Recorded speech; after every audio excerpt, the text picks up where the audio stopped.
John 14:6, and it's just Jesus saying like, I am the way, the truth, and the life, and no one comes to the Father except through me. Yeah. So that is like kind of going back to the bridge a little bit, but it's like literally I'm the only way because of my divinity and my humanity. So good. Can I jump Perfect in here bow. and ask another question? Like, and I think this is a great question because like we hear like when you're hanging out with people that there are like more ways to God than one. Like there's different ladders to God, right? I was out preaching the gospel with some students. Yeah. Literally yesterday. Okay. And we met this lady and she was like, we like explained the whole 3 circles, shout out 3 circles. Yeah. And we're like, God this way, Jesus is the only way. He bridges the gap. And she was like, well, thank you for sharing. I actually believe there's a lot of different ways to get to a higher power in your life. Yeah. And like sometimes that's through AA. And sometimes that's through literally. Yeah, she's like, sometimes that's through AA or something. And I was like, and so, so anyway, keep going. But there are genuinely a lot of people out there that are like, there's something.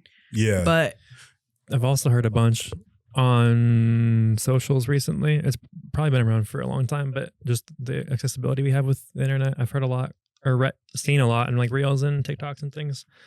Of people being like, well, Jesus never actually said he's the son of God. He said whatever, son of man and blah, blah, blah. But like, it's so ignorant because if you like look at the context, it's actually son of man it's a whole conversation. Yeah. There's literally, I've got like thick books on this. Yeah. It's like more than just that, but like all of it drives me crazy. Yeah. A few more thoughts keep going, but like, I was in the middle of something. So. Sorry, a few more thoughts keep going, but like, all this like, I don't know what to do with that. What do you do in those contexts? Like when people are like, hey, there's multiple ways to God, or hey, like Jesus isn't basically asking. Like he didn't actually say he was God. Like, what do you? Yeah. I think it's all ignorant. Which it probably is. They're not like, they don't, if they're unbelievers, it makes sense why they wouldn't know. Yeah. But like, what do you do in those instances? Yeah. When someone's like, asking that.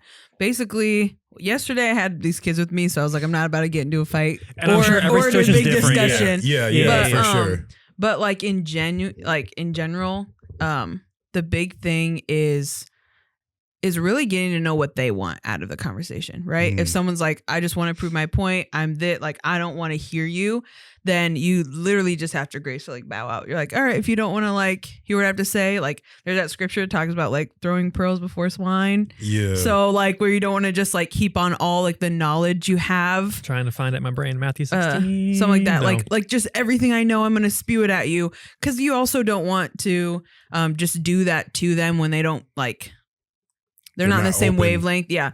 So I would say the biggest thing is like genuinely hearing from them, letting them like say what they need to say. And then just asking them like, well, do you want to hear like the scripture that I have? The reason why I believe it is because I do have scripture that backs it up. The reason why I believe scripture is because it's outlasted every book. Like the reason like it outlasts this, it's you can get God into breathed, historical like, stuff and it's crazy. Yes, exactly. Like I'm like, just if they're gonna like if they're more in their brain than they are in their like soul, right? If they're like, oh, what's the facts? What's the knowledge? It's like, here's this. And just breaking it down to them and that can't resist. Divinity. Nice. So I would say that like trying to have a genuine conversation, because there's no need to pick fights, right? Of like screaming matches or yelling or like, no, all this stuff. Yeah. And so trying to genuinely listen and have a heart for them. In that is just huge. Like is not trying to be like, well, hold on, let me find my 12 scriptures. It's like, let me hear from you. Why do you believe that? Maybe even asking them like, well, did someone teach you that? Or is it something you came up with on your own when you've discovered this? So I think honestly, genuine conversations that people are, it's like, I feel like sometimes Christians and even myself, I've been like this in the past, is like, I'm scared to hear what they have to say because they're wrong. And it's like, listen, hear what they have to say. Like maybe you'll even discover like, why they think what they think, and you can speak to that more than you can speak to why they think what they think. And it challenges you to grow in your own faith. Totally. Sometimes you have to go back and be like, I actually don't know the answer to that. Do you mind if I look it up and like get back to you? I think sometimes people are afraid to do that because then they're like, well, it maybe shakes my whole theology, my whole whatever. Or they feel like they're just not prepared to even answer too. And something that I've learned, like going back to what you're talking about with that like conversation, is like, it's funny as I say this because it's kind of oxymoronic. So, is that like the reality is like when you're in gospel conversations or any kind of conversations, like people like to hear themselves talk. 100%. And so the more that you can I think people more often than not just want to be heard, feel like valued. Like yeah. For people sure. want to be understood, whether or not there's agreement. I think people, just want to feel like understood. Yeah. And not, Yeah. So part of, talking, being heard, kind of thing. And so the more as believers that we can be like, hey, I'm listening to you, I'm hearing you. And then, oh, by the way, like, hey, I gave you don't have to say it like this. I gave you some time to speak. Yeah. Can I share some of my thoughts kind of thing? And then that's when you just go off on them. But I think Pull the pin. Like that's where you're like, hey, here, hold this grenade. Yeah, hold this Pull grenade. the pin. Sorry, this is a truth bomb. But do it in a way that's like you're standing on truth, but you're speaking in love, kind of thing. So go ahead, Aaron. I think someone that does this really well. Back to the socials thing. I might spend too much time on socials. I'm learning this as a key. That's a key to your ADHD. Do you? Bryce Crawford, I think, does a really good job. Have you guys seen his content? No, who is this? You should look into him. Another shout out there. I think I'm okay shouting him out. He's doing the Lord's work. I think he does a great job of all that, though. He's like he's a younger kid, probably early 20s, if I had to guess. Any of y'all know him? Yeah, I know who you're talking about. Or like know of him? Yeah. He's sweet. I don't remember his whole testimony, but he was, I want to say he was for sure like an unbeliever. I want to say he was like a drugged out kid, whatever. I'm wearing a Dare shirt today. That's funny timing. Drugs are bad. Drugs are bad.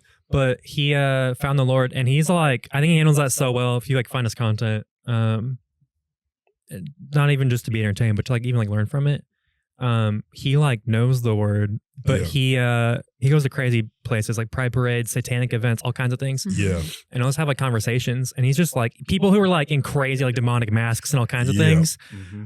I see the thumbnails for the videos, and I get tense a little bit. Yeah, and he he asks so many questions, even people that are wacky.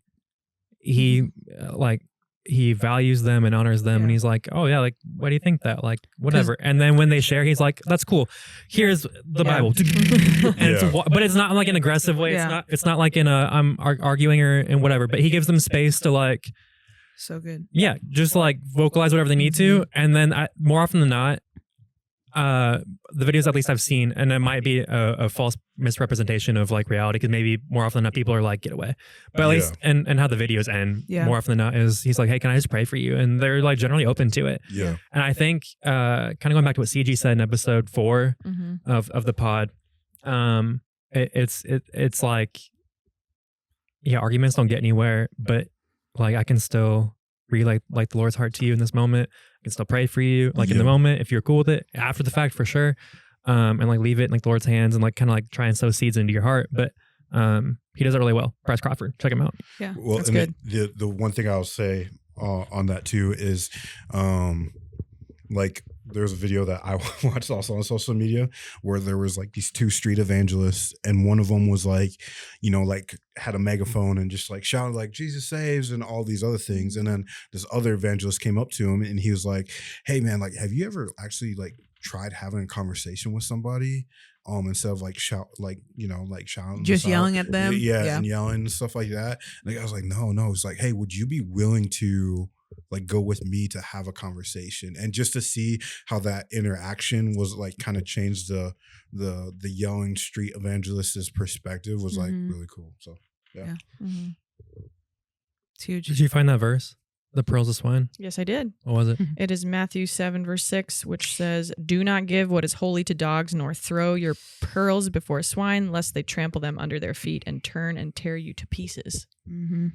And I think that comes to with even what you were saying earlier, Kat, is you're I know this information because I grew up that way or this, but I don't even necessarily have the stuff to back it up, but I know what I can go look it up. So I think some of that's you're spewing some of the information you have about God, and then someone kind of okay, well, what about this? Oh, hold on. Hold on, I need to go look that up. So anyway. But I thought that was cool what you were saying about I don't remember his name, the guy. Bryce Crawford. Yeah. Bryce Crawford. Bryce. That he's doing scripture, right? It says in Romans 5 talks about yet while we were still sinners, Christ died for us. And so knowing Like you're like, some of these crazy satanic things or this or whatever. And it's like, yeah, because Christ died for them too. Mhm. Like that compassion of him to go out and be like, I'm going to talk to you. I'm going to hang out. I'm going to listen to you, but I also want to bring you the truth. It's like huge. It's awesome. Yeah. And we even see that in the context of this verse. Christ came not to condemn the world, but to save it. It's all based in love. And I think that also gets distorted. People are like, well, Jesus is love. I just need to affirm everyone's garbage. That's not love. That's not true. But, oh gosh, what were you just saying? ADHD. No. Oh, we were yet still sinners. Oh, so then taking like, if that's Jesus' approach, why would mine be any different? 100%. You know? 100%.